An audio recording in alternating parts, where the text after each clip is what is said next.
যুবরাজ, এখন আপনাকে আমরা যেতে দেব না যুবরাজ। কেন জবাব আমি যে আপনাকে দিতে পারছি না যুবরাজ, তবু আপনাকে যে ছেড়ে দিতে আমার মন কিছু দিতে চাইছে না যুবরাজ। আপনি প্রতিদিন শিকারে বেরাবেন আর আমি আপনার পিছনে থেকে থেকে আমি গল্প করবো যুবরাজ। মালা, এই সত্যি মহৎ মালা, আমি তো ভেবে পাচ্ছি না। আমার হৃদয় খেলা কি দিয়ে গড়া। একটু আগে দাঁড়াবা কিন্তু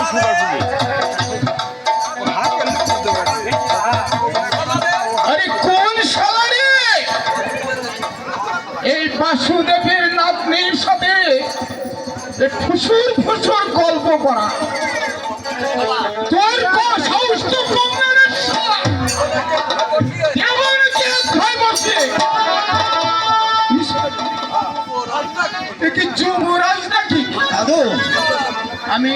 আমি তো ভাবলাম ওই শ্রীরাম নন্দীর ছেলে, ওই ফটকে শালা। আর তোকে যে বলবো কি রে পেটনে, এই লোকটা সারাদিন শিকার করতে করতে একেবারে ওই হাঁপিয়ে পড়েছে।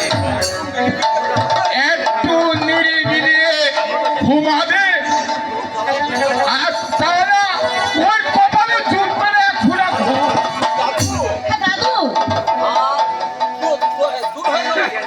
আর দূর হয়ে যা তুই আমার সামনে থেকে, যা বলছি। পুরো ভূত কোথাকার। যাও ভাই, এবার তুমি একটু নিরিবিলি ঘুমিয়ে নাও। ওই প্রথম তোমাকে দেখেছে কিনা, তাই তোমাকে ডেকে নিয়ে এসে এই হদন ছাড়িয়ে একেবারে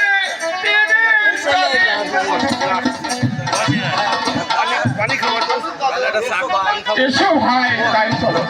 চলেন ভাই।